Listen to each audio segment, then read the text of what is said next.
Қазақстан Республикасы қылмыстық кодексінің 127 бабы адам бостандығына қарсы жасалатын қылмыстардың бірі. Дәл осы психикалық стационарға заңсыз орналастыру дерегі бойынша соңғы кездері бірнеше былықтың беті ашылды. Былтыр жыл соңында туыстары мәжбүрлеп жатқызған әйел 5 баласының ортасына оралды. Денсаулығында кінәраты жоқ көп балалы ана 34 күн жындыханада жатқан. Жақында Түркістанда да ер адам 18 жыл отасқан әйелін арнайы мекемеге күштеп апарып жатқызғандығы белгілі болды. Заң алдында бағдарламасының бүгінгі шығарылымы осы іс жайлы. Армысыздар.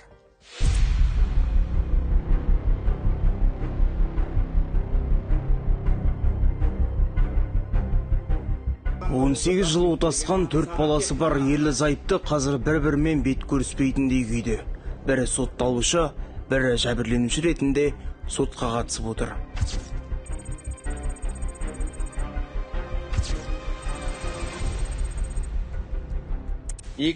жылдан бастап бұл кісінің мінез құлқы өзгеріп бастады. Яғни себепсізден себепсіз, мысалы, көшеден тірліктеріммен келсем, үйде жылап жүрген болады. Мен базарда саудамен айналысқам. Әйел кісілер кеп сауда істесе, мына әйел неғып сенен сауда істеді, неғып саған бұлай қарады, неғып бүйтіп сөйледі саған деп, осындай себепсіз, орынсыз айқай шу шығарып бастады. 2014 жылы бұл кісі бірінші рет өз-өзіне қол жұмсамақшы болды. Яғни бір группалас қызым маған, университетте бірге оқыған бір қыз жағдай сұрап, хабарлама жазған екен WhatsApp-тан. Қалай жағдай, анау-мынау, енді соны жазған, соны оқыған. Мен баламды садикке тастап келсем, уже көтеріліп отыр, жылап, киімдерін шашып, мен кетем бұл үйден, жылап, үйтіп үйден шығып кетті. Кейін өзі сөйлесіп отқан кезде айтты, сол кезде мен қатты ашуланып, бір лист дәрі ішіп қойған едім деді. Қызғаныштан әйелім өзгерді деген сотталушы шаңырағы 2017 жылы шайқалғандығын айтты. Сол кезде ерлі зайыпты ажырасқан, бірақ көп уақыт өтпей қайта қосылыпты. Қызғаныш сол күйі қала берді дейді сотталушы. Ал 2 жыл бұрын 9 наурыз күні не болды? Ақыл есі дұрыс әйелін психологиялық орталыққа не себепті апарды? Көп ұзамай оны да білдік. 8 март күні келді. Торт алдым, әртүрлі тәттілер алдым, кішкентай қызларыма подаркілер алдым. Солай келдім, тағы баяғы бақытты сәтіміз болды сол жерде де. Семейный барлығымыз, әкем, жаңағы, не дейді, мужской батальон, әкем, мен, балам, үшеуміз, жәбірленуші қызым, бәрінде тост айтып, мейраммен құттықтап, бірге отырып шай іштік сол жерде барлығымыз. Кеш болды, сағат примерно шамамен 8-дерде бір-екі достарым хабарласты маған. Сол достарым хабарласуымен 8-8:30-дарда бар достарыммен жолығып, 1-2 сағат отырып, әңгімелесіп, тағы келдім. Сағат 11-лер шамасы болу керек, адаспаса. Бұл кісі тағы бастады ғой. Жаңағындегінде, пәленше деп, жаңа боғау сөзімен. Қайсы любовницаңды барып поздравить етіп келдің сен? Мен осында ана пәленшеті досымның үйіне барып келдім, ана әйелі де жүр, сен бесең подружкың ғой, сұрасай. Мен саған қазір көрсетемін деп, мен итеріп жібергеннен кейін жүгіріп шығып кетті да, біздің кухняда анандай набор пышақ бар, соның ең үлкенімен пышақпен кеп маған атылды. Мен сені қазір өлтіремін, мен сенің түбіңе жетемін, енді оны сөзбен жеткізу қиын. Бұның психикалық состояниясын тексертейін деп шештім мен. Баламды ұрған кезде аузынан ұрып, еріндерін жыртып жібереді, ұрып ше. Оталған кезде эмоциясын ұстай алмайды бұл. Баламды ұрған кезде аузларын тордүйт жіберетін қызымды, баламды ұрып. Одан бөлек сотталушы жәбірленушінің қызғаныштан киімдерін жыртып, ыдыс-аяқтарды сындырып, мойнынан тістегенін де айтты. Осының бәріне көз жұма алмағаннан кейін сотталушы таныс дәрігеріне барып, ақыл сұраған. Ол болса психологиялық жағдайын тексеру керек депті. Сөйтіп достарына хабарласып, 2024 жылы наурыздың 9 күні сап-сау әйелін психологиялық орталыққа апарып тастаған. Сөзінше жары өз еркімен барған. Десе де арнайы мекемедегі камера бірнеше ер адамның келіншекті орталыққа күштеп кіргізіп жатқандығын көрсетіп отыр.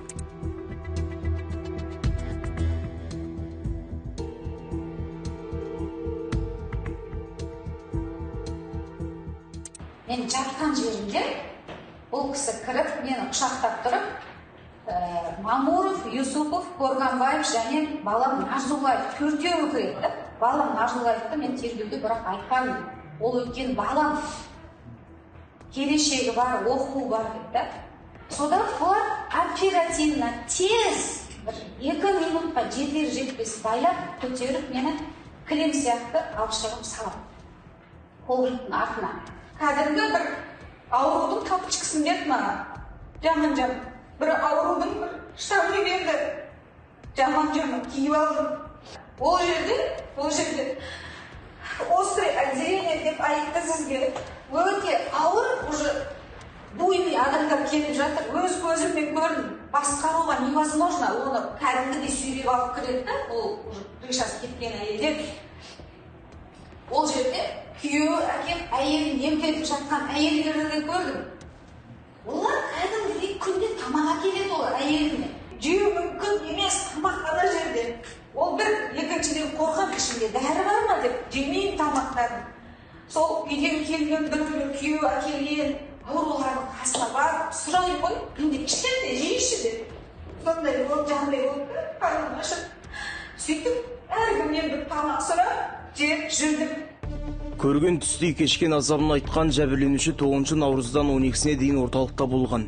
Талдау нәтижесінде оның қан, басқа да сынамаларынан ешқандай сын табылмаған.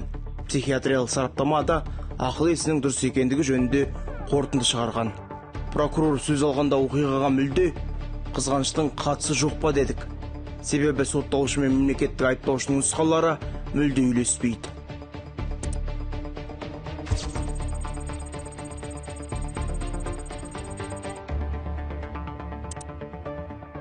Ақпан 2024 жылы сағат 21:00 шамасында Түркістан қаласы Ататүрік көшесі бойында орналасқан Қуаныш базары маңында өзінің жеке жұмыстармен жүрген кезінде жерде жатқан полиэтилен пакетті тауып алып, ішінде 16 дана калибр 59 мм болатын Макаров тапаншасы атыс қаруының оқ дәрілері бар екенін көріп, аталған оқ дәрілерінің айналымнан алынған метрі қасақана атыс қаруының оқ дәрілерін заңсыз иемдену, тасымалдау және сақтау ниеті пайда болған. 24 ақпан 2024 жылы азаматтық некеде жұбайы жүргізуші арасында болған отбасылық жанжалдың нәтижесінде соңғы полиция хабарлауымен Түркістан қалалық полиция басқармасының анықтау бөлімінің анықтаушы полиция аға лейтенанты Есеналмен Қазақстан Республикасының қылмыстық кодексінің 287 бап 3 бөлімімен басталған сотқа дейін тергеу материалдарының аясында Түркістан қаласы Сайрам көшесі 14 үйде тінту жүргізіліп, нәтижесінде жоғарыда көрсетілген заңсыз сақтаудағы 16 дана калибр 9 мм болатын Макаров тапаншасы атыс қаруының оқ дәрілері алынған. Прокурор міне осы жағдайдан кейін сотталушы жәбірленушіден өш алмақ болып, оны ұрлап әкетіп, арнайы орталыққа апарып жапты деп отыр. Одан бөлек келіншегінің атынан психиатриялық стационарға орналастыруға қарсы еместігін жазып, қолда қойыпты. Десе де сотталушы қару оқтың қайдан келгенін білмейтіндігін жеткізіп, тергеу барысында қысымға ұшырағандығын айтты. 20 ақпан 2024 жылы қорғауға куәлігінде жауабыңыздағы яғни жатын бөлменің шкаф сөресі ішінде сақтап отырған мен 12 Фиорчи маркалы 12 калибрлы мылтық оғы, тағы да 6 дана аса қарудың оғы, 16 дана 9 калибрлы Макаров тапаншасының оғы, 1 дана аса маркалы қауынды қызыл түсті полиэтилен пакеті салынуы өзінің қызыл сақтап жүрген жерінен алып шықты.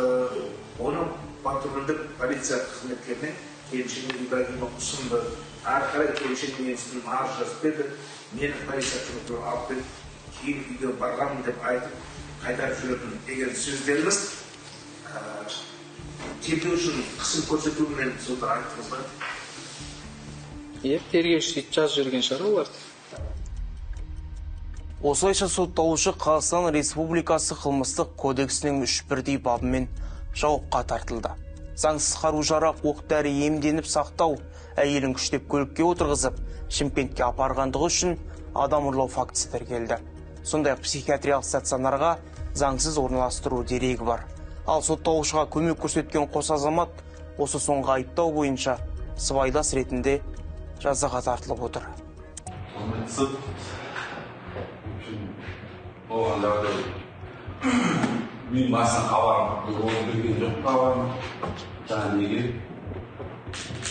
полицияға баратын моллаға деп шықтым осыны дауға алып отыр семейный жағдайға былай алысып кеткенде болады в общем қойылған неге айыпқа не істемеймін иә келіспеймін ақтауымды сұраймын. Бірақ соттаушылар қаншағынан жарылса да жәбірленуші соттан қатаң жаза тағайындауды сұрады. Осы жағдайға келуіміз ол ешқандай қызғаныштың әсері емес. Мен 18 жыл шыдап бәріне көз жұмып кешіріп 100 рет қайтадан бастап келем да какой-то қызғаныштан мен кетемін бе? Әйел бір күнде кетпейді бұл төраға. Тем более балаларым өскен кезде. Мен айттым, кетемін. Бұл үндемеді, келісті, ұрма деді. Құрметті төраға, айнамай ұрып тастады, суретінде көрсеттім сізге. Көп жағдайларда, мына жағдайда да бетімді бұзып, адам танымастай еткен жағдайда мен арызданған емеспін. Табылған жаңағы ұлттағы дәрігерлер бар. Оларда экспертиза жүргізілген, алайда ибрагимовтың қол іздері анықталмаған. Құрметті сот, егер де мен жәбірленушіні психикалық диспансерге апарып қатты ренжітіп қойған болсам, бірінші орында кешірім сұрағым келіп тұр. Қазір актриса болып біраз моментке күліп, екі сүйдікті қайтадан жылап, өте мына жерде сендіруге тырысып жатыр барлығымызды. Мені оправдать етуіңізді сұраймын.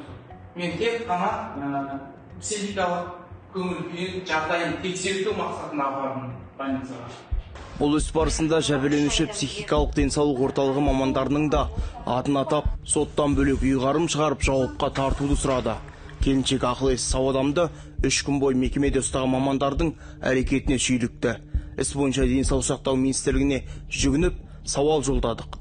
Бірақ мәліметтер 201 бап бойынша жария етуге жатпайды деп қысқа қайырды. Есесіне арнайы мекемелерге жеткізілген адамдарды тексеру қалай жүзеге асырылатындығы жайында жазбаша жауап келді.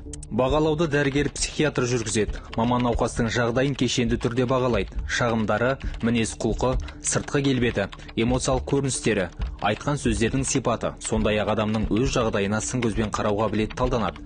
Дәрігер адамның өзімен де, оны алып келген туыстарымен немесе жақындарымен де әңгімелесу жүргізіледі. Көп жағдайда маман госпитализация қажеттілігін немесе оның қажет еместігін науқас жүгінген сәтте анықтай алады. Сонымен қатар кейбір жағдайларда адамның жағдайын неғұрлым объективті бағалау үшін қосымша бақылау, медициналық ақпарат жинау және қажетті тексерулер жүргізу талап етілуі мүмкін.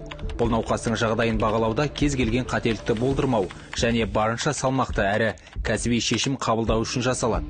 Сөйтсе адамның қандай да бір ауытқушылығын анықтауға заңда белгіленген нақты уақыт бар екен. 48 сағат. Одан кейін ақыл-есі дұрыс адамды ешкім де ұстай алмайды екен. Куәландыру арқылы 48 сағаттың ішінде нақты шешім шығару керек. Өйткені бұл адамды мәжбүрлі түрде қоғамға, өзіне қауіп төндіреді, айналасындағыларға деп нақты сараптама бекітіліп берілгеннен кейін заңды өкілдерінің, жаңа азаматтың кәмелетке толмаған адамдардың болса да заңды өкілдері, кәмелетке толған болса заңды өкілдері және де прокурордың хабарлауынсыз бұндай әрекеттерді тек бір жақты дәрігерлік жолдармен анықтауға, куәландыруға жатпайды. Мәжбүрлі түрде емдеу ол соттың шешімімен қарастырылатын жағдай болғаннан кейін оның процедурасы сондай жеңіл нәрсе емес. Туысқаны шақырды, келді, болды, оны алып психпатологқа жатқызып деген жарамайды. Тіпті осындай бір жағдайда туындаған уақытта да ол қандай уақыттарда жасалады, кімдермен жасалады, соны айтып кетейік. Бірінші кезекте ол туысқаны, осындай психологиялық ауытқуы бар адам өзіне, қоршаған ортасында қандай да бір қауіп төндіріп, өз-өзіне қол жұмсау қаупі болатын болса, айналасындағылар қаупі көзге көрінетін болса, бірінші кезекте полицияны шақырады. Полиция бұл деректерді өзінің бейнежетонына, өзге де жайттарды өздерінің фиксация дейміз ғой, фиксация жасау арқылы арнайы халық арасында психбригада деген бар, арнайы мамандандырылған жедел жәрдем тобын шақырылады, қарапайым жедел жәрдем емес, психбригада келіп, оған бірінші кезекте психиатр бірінші кезекте анықтау керек бұл кісіні стационарға жатқызбаймыз, болмаса қажетті дәрілерін беріп тыныштандырамыз деген секілді. Алғашқы уақытта оның психикалық ауытқуы бар екенін куәландыруға 48 сағат уақыт. 2024 жылдан бері созылған іске нүкте қойылар сәт, үкім шығатын күн. Жәбірленуші судьяның келуін тағатсыздана күтті. Жылдар бойы жауыр болып, мойнына ауыр жүк болған өмірлік сынақтан тезірек құтылғысы келді.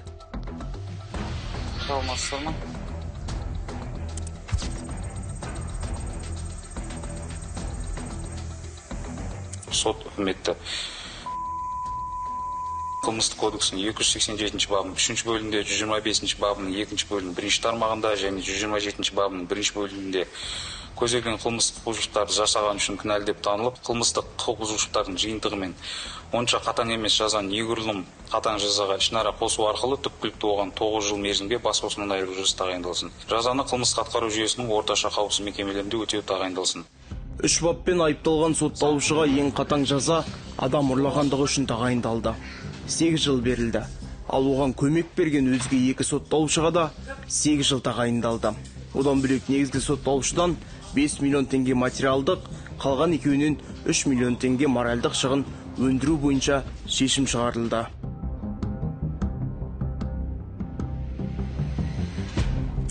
Әдеттегідей статистикаға көз салсақ, 2023 жылы бір адам психиатриялық стационарға заңсыз орналастырылған. 2024-те осы қылмыс бойынша 2 адам сотталған. Ал былтыр бір іс тіркелген. Көп жағдайда мұндай істер 126 бап, яғни адам бостандығын шектеу, және 125 бап бойынша адам ұрлау дерегімен қаралады. Жаға ұстатар статистика емес шығар. Бірақ бір ғана жайт, бұл бүтін бір адамның бостандығына жасалған қиянат, өмір бойына қалатын психологиялық жарақат.